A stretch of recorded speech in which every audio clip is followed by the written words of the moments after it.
Welcome back to Top 10 Tuesdays, everybody. DBougie86 here again.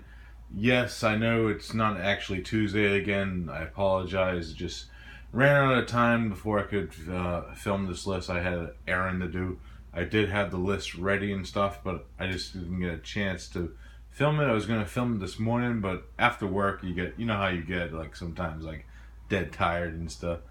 So, yeah, what happened? That happened, so I'm doing it for you guys today because I still wanted to do it. And I'm doing this list as the Wild Eye Cyclops, which that means is I decided to do my top 10 favorite Wild Eye releasing titles. Now, I know Wild Eye is a company that's very hit and miss with their releases for the most part, but this is 10 that I actually enjoyed, and I actually do watch some of these over again because some of them are just flat out funny. And they release a lot of cool films too. I'll get into some honorable mentions too, the ones I don't own that you should check out if you're interested in Wild Eye. At number 10, we got Ebola Zombies. Yes. Now, with that cover art, this wasn't a film that I wasn't really thrilled to check out myself. And it actually surprised me because one thing you don't know about this film is it's from Hong Kong. It's in Mandarin with subtitles, and I didn't even know that. And it was just a really surreal experience watching this film. It's not like the greatest or most original story in the world, and the zombies kind of look like kind of like pasty, like makeup kind of deal. But it's fun to watch because it has some like crazy like kung fu shit going on in that film, and they actually do use like practical effects, especially on the kills of the zombies, which is a plus, especially with like this genre that's very oversaturated. There's a lot of like zombie films that use like CGI like kills and shit in it, so I kind of respect that film for doing that. Fun watch. Ebola Zombies at number 10. Number 9, we have Queen Crab, which is a Brett Piper film. Now, don't let this cover art fool you. This doesn't actually happen in the film. If you haven't seen this film, it's produced by Mark Polonia, directed by Brett Piper. Very low budget and minimal in the story. But I really like the stop motion crab in it. The characters are kind of iffy, but it's still a fun film in my opinion, especially if you like your like low budget cheese. It works for me. Really, really fun shit with Queen Crab at number 9. Number 8, we have a film that I actually reviewed last week on Body Bags, and it's just been on my mind since I first saw the film, and that's The House on Cuchulainn. And I just can't get this film out of my mind because it is about like us like collectors of films and stuff, and trying to find like one of those obscure like videotapes, like kind of like in the vein of like finding like the video nasties. There's a very cool like references in this film, especially with like film collections, and really cool thing that the collectors have, like the video nasties big box VHSs. And there's even like a shout out to like Last House on Dead End Street in this film, which I really liked. So yeah, The House on Cuchulainn is at number 7. Number 8, my bad. Number 7, we have A Plague So Pleasant, which is a zombie film like Ebola Zombies, but this one's a little better in my opinion. It has this setting with like, they change like the story of the zombies. They try to do something a little different with this. If you don't attack the zombies, they don't attack you back, sort of deal. Which I kind of liked it because it was really never done in a zombie film before this one before. And I kind of liked how it was filmed too, because the film starts out in black and white and turns into color. Yeah, I really did dig this one, man. I like zombie films. Zombies like a dying breed in horror right now because there's just an oversaturation of zombie stuff going on, like TV shows, movies, sci-fi channel movies. You know the deal with that. But this one had tried to do something a little different with the genre, and I respect it for it. So, A Plague So Pleasant. At number 7. Number 6, we have Murder University by Richard Griffin.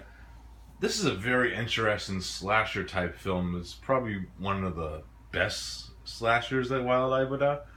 That's not saying much because I didn't really see any, but from what I heard from people, some of their slashers are kind of hit and miss with people, but this one's really enjoyable. If you haven't seen Richard Griffin films before, this one's no different. It's entertaining, and it has interesting characters, and actually has a really cool thing. I really liked how this film ended and shit. It had like some cool kills and some beheadings and shit that was fucking awesome. So yeah, I would definitely recommend like Murder University. Fucking awesome film, and that film actually takes place in Massachusetts too, which is cool because if you don't know Richard Griffin, he's actually a New England filmmaker. So he incorporates a lot of like New England stuff in his films. So that's at number 6. Number 5, we have a film called Mold, which is this like kind of like thing like biochemical film. I really like the setting because it is like a contained like horror film because it all takes place in like this facility, and the mold ends up like wreaking havoc and attacking and transforming the people too. I really did like this. It has some cool effects in it, and I actually really like the story and the characters in it too that interweaving. If you haven't checked out Mold yet, I definitely recommend it. I know actually the Necrostorm actually Gamel Del Sante, he actually did a recut version of this film called The Mold from Planet Xandar. I'm still curious on that film. I have to check that one out sometime because it actually incorporates mold, and he recuts it using his own footage to make it his own film sort of deal. So yeah, I definitely want to check out that at one point. So yeah, Mold's awesome. So number 5. Number 4, we have the Disco Exorcist. Richard Griffin makes it twice on this list. This is a really throwback like to the 70s grindhouse era with what's the name of the main Michael Reed, who fucking plays like this the way I describe it, he's like a porn star kind of thing deal. I haven't seen it in a while. It's coming off the top of my head. But he ends up his girlfriend ends up getting possessed somehow, and he has to become like the Disco Exorcist. It's really funny and has like some throwbacks to the 70s in it. Really funny film. If you haven't seen the Disco Exorcist yet, definitely recommend it. So number 4, I mean. Number 3 is Swamphead. Yes! This movie's fucking awesome. It's about like this head of like this, I believe it was a Viking. It's been a while since I've seen some of these.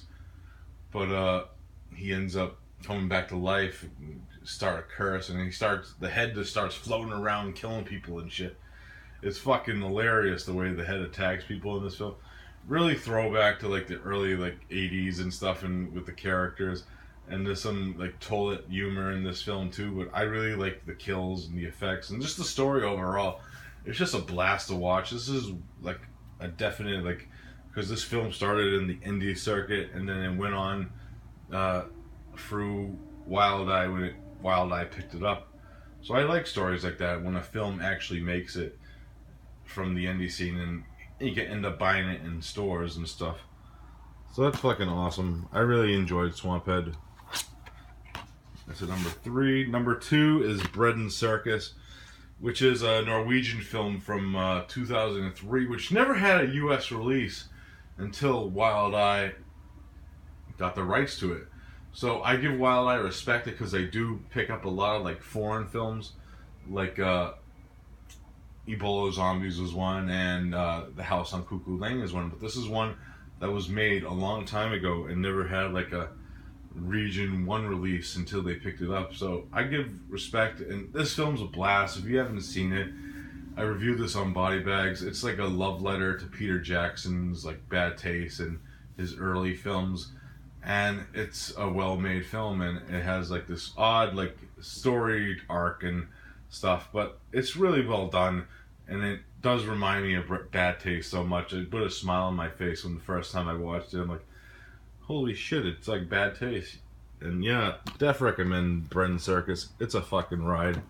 And at number 1 is High 8, Horror Independent 8. If you don't know what this is an anthology film which brings a bunch of like shot on video directors who got their start in shot on video and brings them back to their roots, and they both all direct like a segment using like minimal equipment. There's actually rules that they had to follow in order to be part of this project, and the directors that are involved are just great. We got like Tim Ritter, Marcus Cook, we got like Donald Farmer, Ron Bonk, the list goes on.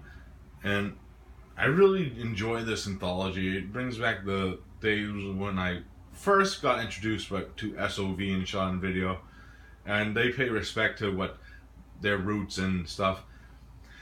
Out of all the segments, I think Marcus Cook's is actually my favorite out of the trilogy. There's one that I actually didn't really care for that much in this. I can't remember which one it was though, because it's been a while since I've seen the film. But this is one I always like went back to when I watched this actually like 3 times when I first got it, and highly entertaining. If you're a fan of like shot on video films, you def gotta check out High 8, man. It's a blast and just a love letter to shot on video. And yeah, and it actually does have a wraparound story, which is shocking for this type of film. So yeah, def check out High 8.